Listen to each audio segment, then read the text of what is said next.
You're watching the KOAM Morning News on Fox 14. Right now at 7, a suspect in the murder of an Ottawa County, Oklahoma woman takes a plea agreement in federal court. And Amber Jenkins takes us to a local business in the 4 states who's figuring out how to handle the new Kansas food tax. We're dealing with some patchy fog out there. Otherwise, we've got another mild day ahead of us before we start to see some big changes in the forecast tonight. We'll have all of that coming up. The 4 states' most watched news starts now. Thanks for joining us for the KOAM Morning News on Fox 14. I'm Tanya Bach. A suspect in the murder of an Ottawa County, Oklahoma woman enters a plea agreement in federal court. Jimmy Kelly Jr. pleads guilty to second-degree murder and as a felon in possession of a firearm. It's in connection with the death of 47-year-old Tony Elizabeth Moran. According to court documents, Kelly told authorities that he and Moran were in a relationship together. Moran was shot twice, once in the head and once in the torso. Kelly could be sentenced 20 to 30 years. For a full breakdown of events and court documents, you can download the KOAM News Now app. Cherokee County authorities searched for 2 suspects who burglarized a convenience store in Riverton, Kansas. Police say the suspects used a hammer to enter the quick stop located at 7037 Southeast Highway 66 in Riverton just after 3 Tuesday morning. The suspects were also seen at the store just after midnight in an early 2000s model Toyota Tacoma crew cab truck. One man was described as wearing a black hoodie, jeans, gray Hey Dude shoes, and a blue and white Under Armour drawstring bag. If you have any information on the incident, you're encouraged to contact Cherokee County authorities. And authorities in Oklahoma arrest a man in the New Year's Day fatal shooting of a former Northeastern Oklahoma A&M football player. Authorities arrested and charged a 30-year-old man with first-degree murder. He's accused of killing 22-year-old Daniel Howard on January 1st in Oklahoma City's Midtown. Authorities say Howard was killed after a fight broke out inside the Sunset Patio Lounge when several people were kicked out of the bar. The argument carried on into a nearby parking lot. 4 other men were wounded in the shooting that left Howard dead. Howard played collegiate football at Fort Hays University as well as 2 seasons at NEO A&M. In May of 2022, Kansas Governor Laura Kelly signed into law a bill that will gradually eliminate the state's 6.5% sales tax on food by 2025. Now, the first of these tax cuts went into effect recently and dropped the food tax to 4%. However, there's been some confusion with how the food tax works with prepared food items. Amber Jenkins joins us in studio this morning to try to help clear the confusion up. Good morning, Amber. Good morning, Tanya. Kansas Governor Laura Kelly's Axe the Food tax plan is lowering the sales tax for non-prepared food. However, for businesses that sell a mixture of prepared and non-prepared food, the adjustment has not been easy. Most of the confusion comes from understanding what is considered prepared and not prepared food according to the state guidelines. Food is considered prepared when it's heated by the seller, mixing the food for sale as a single item, or providing utensils with the food. Prepared food is not granted the reduced food sales tax. They can give out a piece of paper and say this is what it is, but when everything is spelled out in their lingo, in common knowledge, and the common person doesn't understand and doesn't read things the same way they do, and that's why it's so confusing, I think. I reached out to multiple government entities across Kansas for clarification, but did not receive any clarification. And thanks, Amber. I'm curious, though, did Tom say if he was notified or instructed by the state in any way when this started? Yes, he said he got an email on the 1st of January, and while he was filing his taxes, he saw a notification. But other than that, he was pretty much left to his own devices to interpret the bill. He's been really wanting communication with the state for clarification to better understand what is considered prepared and non-prepared food. There you go. All right, thanks, Amber. Well, the price of eggs has been especially high in the new year, and that's impacting local businesses. According to the USDA, the wholesale price for a dozen eggs rose up 60 cents, and that's before any markup at the grocery store. Experts say the price increase stems from the avian flu cases in the United States. While no cases are reported in this area, people are still feeling the effects of the price hike. A Southwest Missouri chicken owner says demand is high. So around New Year's, everyone started wanting eggs. There was a big increase. Within the last 2 weeks, I've sold 12 dozen. USDA officials also say recent record high egg prices started to drop, but it will take some time before this is reflected at your local stores. We've got a chilly start for us today, but another mild day on hand. 36 in Joplin, some patchy fog out there, which you cannot see from 7th and Rangeline, but that's why it's called patchy fog. It's just here and there.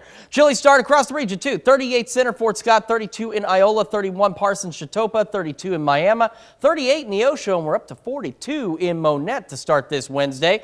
We're all heading for highs in the lower 60s today. As we head into the afternoon, though, clouds will increase, and we'll just be plain old cloudy by this evening. And then tonight, we're going to drop back down to a pretty chilly 35. Some of us could be a little bit lower than that. We're looking at the possibility of light rain, light snow, light wintry mix. Now, unfortunately, on the rain side, we're not going to see much. We're talking at most maybe a 1/10 of an inch, and some of us may not see any rain whatsoever. But on the flip side of that, same is true for the snow. In the white area here, you may see upwards of a dusting to an inch. In the blue areas, so our extreme northern counties, maybe 1 to 3 inches, but most of us will not see that much snow. And then it's just going to be really windy as we head into tomorrow. Gusts up to maybe 40 miles an hour, so that 41 degrees is going to feel very cold. Down to 41 as well on Friday.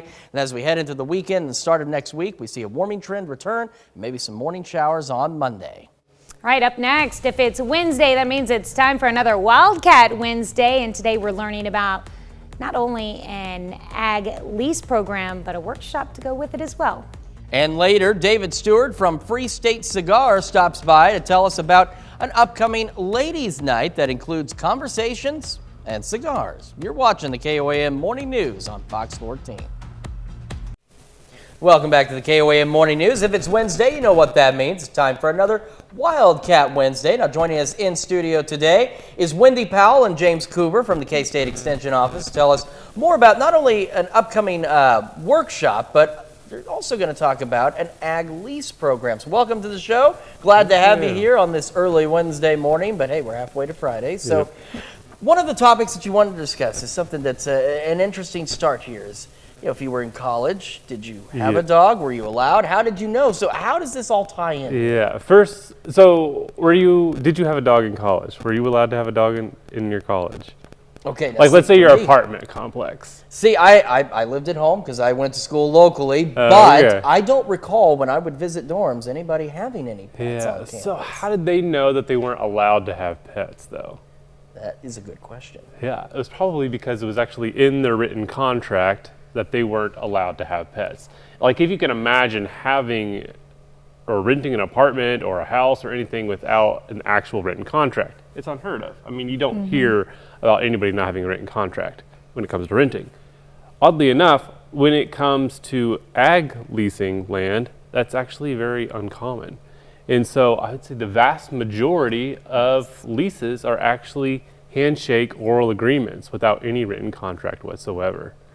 Interesting. And so it makes it very important to have good communication between landlord and tenant. And that's kind of what this series is about.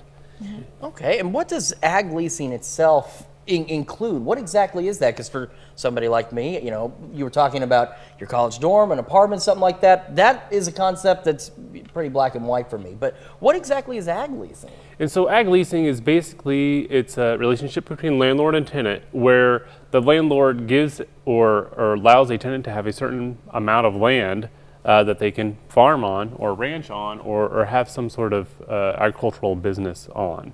Okay, all right. So, I mean, that makes sense, but I just wasn't 100% certain. So what is the importance of this workshop and getting folks to understand these agreements, especially like you said, since a lot of times there's not an actual written contract? Yeah, so we're really going to be able to hone in on the communication styles. When we have these handshake oral agreements, a lot of times the agreements start out very amiable and you think you're going to get along really well, and then maybe that carries on throughout the leasing agreement time. But then sometimes things happen and things fall apart. So we're going to talk about that communication that's really important. We're going to talk about all the different things that maybe should be in the discussion and in the agreement from the beginning. Do you think, can you cut firewood if you are leasing land from someone else. Do you think you can cut firewood out there? You would think so, because Yeah. you're leasing that land. I mean, it's on what you're paying for, and that's what's out there, and that's what you're going to do with it. So, How Right? about hunting? Do you think you're allowed to hunt on that land? you know, I'm thinking if I had a rural home I was renting, well, if I have plenty of land, well, of course I think I'd be able to hunt out there. So it sounds like there's a lot of interesting topics here to go over. And as you mentioned too, I mean, I think the biggest takeaway too is the fact that a lot of these are handshake agreements. There's not a contract. And we're going to talk more about that here in about 15 minutes or so. So we'll have you both back on here. Well, thanks for joining us. We're going to cover more of this a little later in the show, and we'll be back with Health Watch right after this.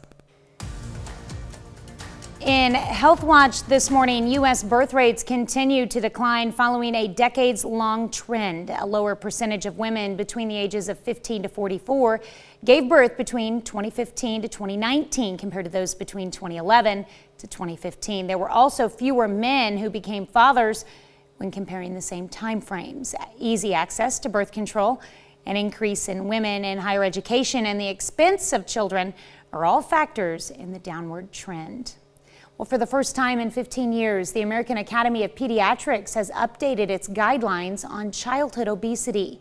Mandy Gaither has more with one of the authors on what the new guidance means for children struggling with their weight. More than 14 million children and teens live with obesity, according to the American Academy of Pediatrics, and helping them now is key. Diseases in adults that affect Americans, cancer, cardiovascular disease. Obesity, is the number one driver of these conditions. Dr. Sarah Armstrong is one of the authors of the new AAP guidelines that say treatment for younger children struggling with obesity should focus on behavior and lifestyle changes for the entire family, including nutrition support and increased physical activity. In addition to that, for children 12 and older, the AAP says use of weight loss medications is appropriate. The guideline says teens 13 and older with severe obesity should be evaluated for surgery. There are effective treatments for children, and they are safe, and they work when they're done properly. For children and teens, a body mass index at or above the 85th percentile and below the 95th percentile is considered overweight. Obesity is defined as a BMI at or above the 95th percentile. Armstrong says many factors influence weight, but one of the biggest drivers is something that can't be controlled: genetics. This guidance aims to suggest that rather than kind of letting parents and kids have a DIY approach with lifestyle, let's use the evidence and let's give them this comprehensive, holistic care that we know works. Armstrong says one major barrier to the new guideline is that many of the suggested treatments are not currently covered under most insurance policies. She says more needs to be done to provide all children the access to appropriate treatments.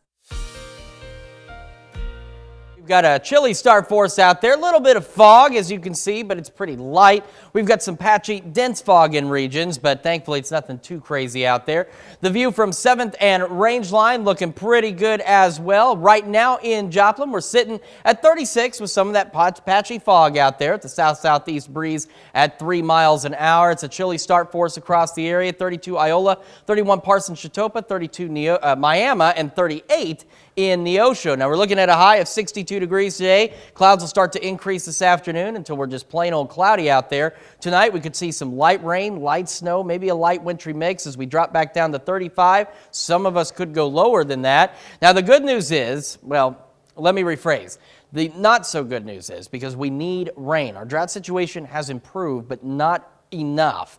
We're only going to get maybe at most a 1/10 of an inch, but as you can see, most locations around here just minute amounts of rain, and some of us may not see any rain whatsoever. However, if you don't like the snow or don't like to drive in it, on the flip side of this, it also means we're not going to see a lot of snow. For the folks in this white zone, so we're talking Pittsburgh, Lamar, Nevada, Chanute, Fort Scott, could see a dusting up to an inch, and northern counties, say Butler and Burlington, Points north may see 1 to 3 inches, but we're not talking a significant winter event with this situation. Now, the next thing that's going to happen with this is tomorrow morning, we're going to start to see winds picking up from 30 to 40 miles an hour, and they're going to stay fairly gusty through most of Thursday. It won't be until later Thursday that the winds will start to die down just a little bit, which also means as we cool off tomorrow, it's going to feel a lot colder. We're back down to normal thanks to this system. 41 tomorrow is going to feel a lot colder than that, though. 25 for the low.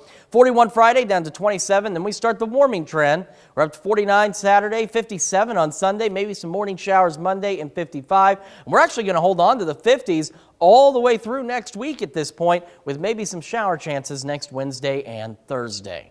We're going to be back with more of the KOAM Morning News right after this. The 4 states' most watched news starts now. On. Safety's the name of our game. Bundle up. Toyota. 9. Prices of eggs have been especially high in the new year, and it's impacting local businesses. According to the USDA, the wholesale price for a dozen eggs rose up to 60 cents, and that's before any markup at the grocery store. Experts say the price increase stems from the avian flu cases in the United States, and while no cases are reported in this area, people are still feeling the effects of the price hike. And the eggs has gone about 3 to 4 times more than they was a year ago. They have affected us some, and we have raised our prices, and that has taken care of most of it. USDA officials also say recent record high egg prices started to drop, but it will take some time before this is reflected at your local stores. Well, the new year starts off with new confusion over the food tax in the state of Kansas. Amber Jenkins is here this morning to shed some light on questions people may be having about food prices here in the Sunflower State. Good morning, Amber. Good morning, Tanya. Kansas Governor Laura Kelly's Axe the Food Tax plan is lowering the sales tax for non-prepared food. However, I spoke to one business owner who says what the state considers non-prepared food is confusing. For Kansas businesses such as grocery stores, adjusting to the new sales tax rate for non-prepared food has been smooth. However, businesses that sell a mixture of prepared and non-prepared food, the adjustment hasn't been easy. There's so many different contraindications and conflictions between the descriptions and the specifications of the items that we're selling that it causes so much confusion. Most of the confusion comes from understanding what is considered prepared and non-prepared food according to state guidelines. Food is considered prepared when it is heated by the seller, mixing the food for sale as a single item, or providing utensils with the food. Prepared food is not granted the reduced food sales tax. A package of mints that's already prepackaged, that has a barcode and has a nutritional label, is considered a reduced tax rate item. But a package of candy, like chocolate pecans, that we repackage to offer, as a value-added item here, is a full tax rate. The confusion starts with the businesses, but doesn't end there. I reached out to county and state government for clarification, but was unable to get any clarification. In fact, some that I spoke to at the state level told me they couldn't answer my questions before transferring my call. It would be extremely beneficial if the state would put on classes and breakout section where we could actually have a question and answer session and ask them specifics. And until they do that, not everybody is going to be on the same page. I called the Kansas Department of Revenue, and then I was transferred 3 times. I was then told I will receive a call back from someone who can answer my questions and give me clarification. I also left a message with the governor's office and haven't heard back from either. Well, Amber, who or what did you find was the best source of information when you prepared your story for people who still have questions? Yeah, definitely. I had to do a lot of research and searching and hunting on my own. I went to the governor's website, of course, and I found the document explaining the bill. It's a very long document with a lot of legal talk, of course, and it explained and set the guidelines of what is considered prepared food and non-prepared food. But however, some of it is so vague where, situations like Tom at the Circle Country Store, where they fall in, their items cover multiple categories. And so those vague sentences of guidelines clarifying what is prepared and non-prepared food, it still gives them more questions, and I hope they get their answers through the state. I know bakeries are also pretty confusing, and Circles sells pies, both Yep. baked and unbaked, and those are two separate categories too, so Definitely. it does get confusing. Thank you so much. Well, the FAA announces it is still working to fully restore the notice to air mission system following an outage. The FAA has ordered airlines to pause all domestic departures until 9 a.m. Eastern time. Of course, that'd be 8 a.m. our time, to allow the agency to validate the integrity of flight and safety information. Well, this morning we're discussing advances in technology. Now, when a naked, unidentifiable body washed ashore in October of 1997 in Michigan, there was no way to know who she was. No DNA test would tell, and no nearby missing person reports matched up. Sat as a cold case until the Michigan State Police opened it back up 2 years ago, exhumed the body, and tested again. The DNA Dope Project uses the best DNA testing procedures and compares that to genealogy databases to find family members, to test them, and narrow in on a name. When the body was recovered, the case was originally ruled accidental drowning, but that hasn't changed.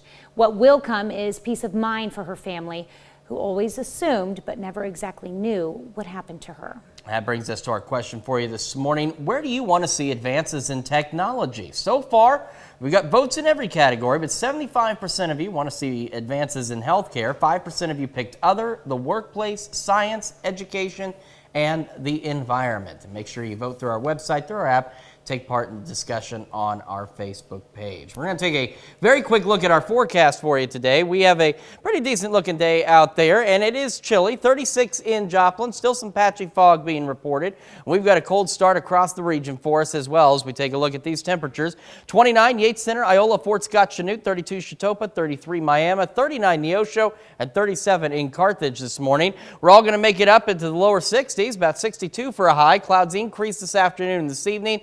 Will be mostly cloudy, and then this evening we're going to see lows of 35, maybe colder for some of us, some light rain, light snow, light wintry mix possible. On the rain front, we're not talking a lot of rain, unfortunately. I know we need it, but we're just not going to see much more than maybe 1/10 of an inch at max, and some of us may not see any rain at all. But on the other side of that, we're not talking a lot of snow either. We're looking at, in this white zone here, maybe a dusting to an inch, and then in the blue zone up north, maybe 1 to 3 inches, but even then it's not going to be a lot, but still could be some slick spots on the roadways tomorrow morning, so make sure you plan accordingly.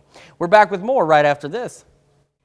Welcome back to the KOAM Morning News. It's Wednesday, so it's time for another Wildcat Wednesday, and we've got our friends here from the K-State Extension Office. So we've been talking about ag leasing, and there's some things that people need to know about that. So you wanted to touch a little bit on some of the laws and some of the rules that are involved with this, because as we mentioned earlier, a lot of this is just handshake agreements. There's no formal contract. That's right. Yeah, and a lot of people don't know what actually the ag laws are. And so, before we had asked you, like, can you cut firewood and can you hunt on some ground that you've leased? And so what do you think? Can you hunt? You would think so, but I'm not 100% sure at this point, because you guys have raised some interesting points and questions here. So I would say yes. Okay. What about if you're the landlord? Like, if you're the landlord, it's actually your land that you own.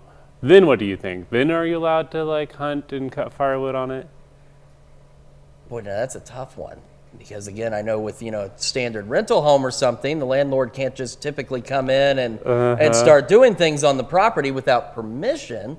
But at the same time, we're talking ag leasing, and I feel like it might be a little different out there. Yeah, so those are two very common areas of confusion, actually. Oddly enough, neither the landlord or the tenant can actually hunt or cut firewood on that land. The tenant can't because it's not within the intent of the contract, actually, whether it's oral or written. It's not actually, part of the agricultural process.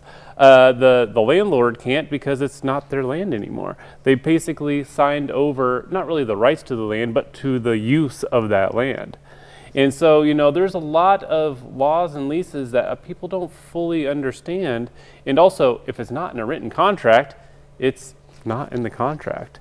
And so it's very important to clarify a lot of these things, which is another part why we're getting into this program. Yeah, because you have a special program coming up, a 4-part series. Yes, so we're excited to bring this to our area, and we're calling it the power of negotiation and communication, which sounds a little cheesy, but I tell you what, that's what lease agreements are all about. And so this program is going to go through best practices, conservation practices. So we're going to dive into the details of the agreement, you know, how to write a good contract, how to have that discussion with someone you are not familiar with, or maybe on the other flip side, you are very familiar with them, you know, you're leasing ground from family or whatever. We can navigate some of those avenues too. But then we're also going to dive into some of the nitty-gritty parts of conservation practices and partner with some of the other organizations that are important to those. So here in Southeast Kansas, we're actually going to have these classes at Cherokee at the Labette Bank. We're going to have one at Edna at the community building. One location is also Erie at the fairgrounds, and then at Neodesha at the Senior Citizens Center. So this is 4 classes, and it's at all 4 locations. And folks can also attend virtually if they're not interested in coming to an actual location. So it starts on the 18th, and we need sign-ups by the 12th, and it's only $50, and we're doing dinner every evening. So 4 classes in 4 different locations. You get to take your pick. All right. I mean, and based on what I've been learning here, I mean, it sounds like this is a pretty essential information for those engaging in ag leasing, and it sounds more like, you know, a written agreement is a little bit of a better process here, just simply because, as you mentioned, anything can come up, and that makes it a little more difficult for people because they don't have something on paper that says, oh, no, you can't do that, or yes, you can do that. Yeah, so. Disagreements do arise. All right, so some very important classes coming up. Guys, thank you so much for coming in this morning. And, of course, we've got all this information at KOAMnewsnow.com. We'll be back after this. All right, we are looking at some patchy fog, and you can see that on our camera at 7th and Range Line. We're still dealing with some of that, but otherwise, we're not looking too bad. We're at 36 in Joplin right now. We've still got a cold start for us, but like yesterday, you know, once the sun got high enough in the sky in the morning, boy, temperatures really started to climb. We're at 28 in Iola, 29 in Chanute-Yates Center, 33 Miami, 39 in Neosho, 37 Carthage, and 34 in Lamar. Now, as we go through today, we're looking at highs back into the lower 60s, so not too terribly bad out there. Clouds will begin to increase this afternoon and to the point where we are just plain old cloudy. Then tonight it gets a little tricky just because of the precipitation type. So we're looking at a low of about 35. Some of us may be a degree or 2 warmer. Some of us may be a degree or 2 cooler. And that's where it makes things a little complicated. We could see some light rain. We could see some light snow. We could see a light wintry mix. But none of this is really going to add up to a lot. Now, on the rain side, we need that rain, but the system doesn't have a lot of oomph behind it. And so what it's going to do is, at most, Garnett, maybe a 1/10 of an inch. But as you can see, anybody who's getting rain, it's not going to be a lot. And there's even a pretty good dry slot here as well. However, if you don't like the snow, then on the flip side of that coin, because of the lack of moisture and precipitation available out here, we're looking at the possibility of a dusting to up to an inch for places like Lamar, Pittsburgh, Fort Scott, Nevada, Chanute, Iola, Yates Center. Could see a dusting of snow, maybe an inch. And then places from like Burlington to Butler could get into that 1 to 3 inch range, but in all actuality, the overall snow totals are going to be pretty low.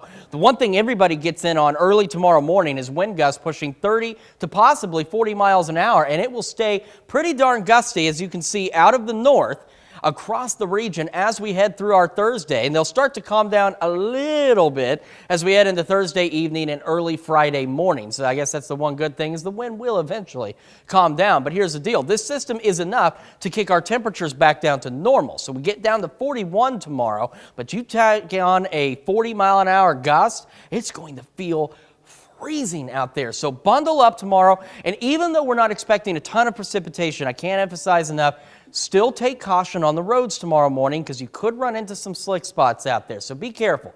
We're up to 41 again on Friday, so cold there. And then as we head into the weekend and the start of next week, we see the 50s return, maybe some morning showers on Monday. But otherwise, the cold weather only lasts a little bit. And by cold, I mean normal, only lasts a little bit, and then we get better again. We're back with more right after this. But first, a quick look at the market prices before the opening bell.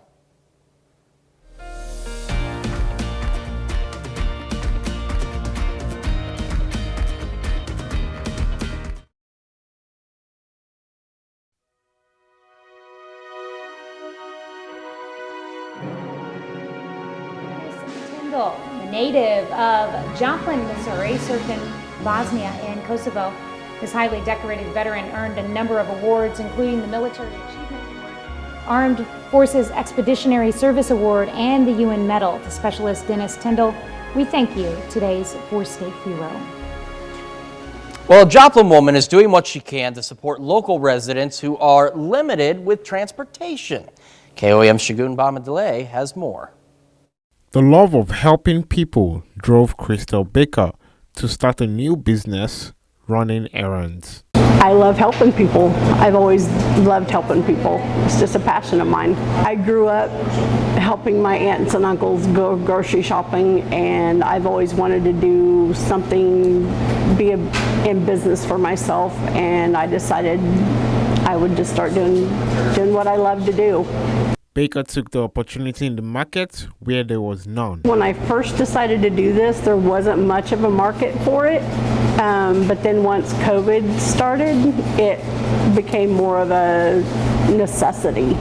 A customer who has used the services was surprised at the distance Baker went. And somebody called me and said, hey, you got to pick this up right now. And there was no way I was going to do it. So I called Crystal and she said, sure, I'll go down there. She had to go to Galena for me.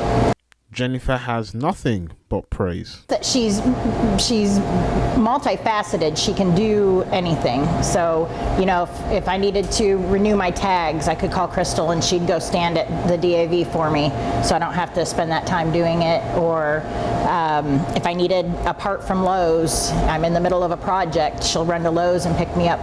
Reporting in Joplin, Shagun Bamadele, KOAM News.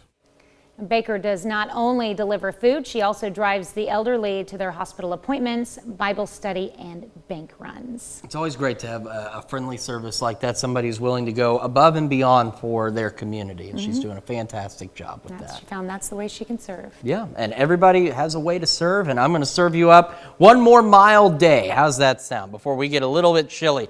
We're at 36 in Joplin, still dealing with some patchy fog out there. Otherwise, not too bad of a start for us. We've got 28 in Iola, 29 Yates Center, Chanute, 32 Chatopa, 33 in Miami, 39 in Neosho, and 33 in Nevada as we start our Wednesday. We're heading for highs in the lower 60s today. So one more mild day before a break from the mild weather, and we return to normal, and that's just going to feel downright cold compared to what we've been seeing. We'll have clouds increasing this afternoon, and we will be cloudy as we head into the evening hours across the area. Down 35 for a low. Some of us may be a pinch warmer, some of us may be a pinch cooler, but that's going to be about the average, and that's why we could see this kind of mess precipitation here. If we're a little warmer, we're talking some light rain. If we're in this range, we're talking maybe a light wintry mix. And if we're a little colder, we're talking maybe some light snow. So here's what we're looking at in terms of rainfall. Unfortunately, it's not a lot. We need more rain. This just isn't going to be enough. The system's not that potent. It's just enough to knock our temperatures down. As you can see, not much accumulation. Some of us may not see any rain, but because of that, any of the wintry precipitation will be limited as well. So we're talking a dusting up to an inch in the white zone here. And if you're in the blue zone, you could see 1 to 3 inches, but in all honesty, it's not going to be a lot in terms of wintry precipitation. And then as we head into tomorrow morning and throughout Thursday, we're talking wind gusts 30 to 40 miles an hour. So that's going to make this feel a lot colder. 41 degrees tomorrow, but closer to normal. 41 on Friday. And then we start to warm up as we head through the weekend and into the start of next week. In fact, we're going to hold on to the 50s for most of next week, if not all of next week, with some additional rain chances, maybe Monday morning and then again on Wednesday and Thursday. We are back with more right after this. Welcome back to the KOAM Morning News on Fox 14. Here's what's happening today. Californians are bracing for another storm system to swoop in off the Pacific Ocean, drenching an already soggy state. Several rounds of rain and high winds have led to deadly flooding, downed trees and landslides, knocking out power to thousands and forcing many residents to evacuate their homes. Speaking to reporters in Mexico City, President Biden said he was surprised to learn that several documents marked classified were found in an office he once used. President Biden said his attorneys immediately turned the material over to the National Archives when they were discovered in November, and that he does not know what information they contain. The Justice Department is reviewing the situation. University of Idaho begins a new semester today, and for some it will be the first day back on campus since 4 students were murdered in November. Officials say there will be fewer state troopers patrolling campus now that a suspect has been caught and charged. Counseling services will continue to be provided. Programs around safety and security are being introduced. We're heading for highs in the lower 60s today. We'll have clouds increasing as we head into the afternoon until we are just plain old cloudy.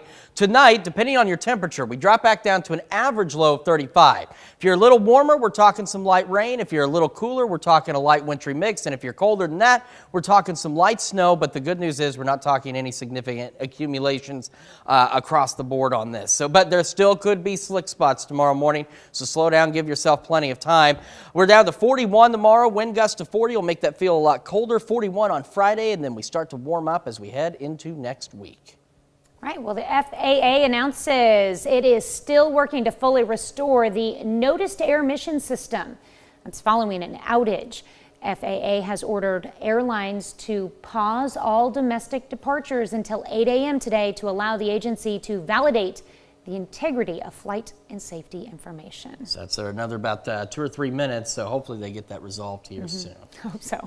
Yeah, because from what I was reading earlier in the report, there's about 760, this was about an hour ago, 760 delayed flights coming into or taking off from the United States this morning due to this malfunction. So we'll keep an eye on it. I'm sure we'll have more information as it becomes available. Yes, we'll have the latest today at noon. And thank you so much for letting us put the good in your morning. We're going to be back with more news and weather today at noon. Have a great morning and an even better day.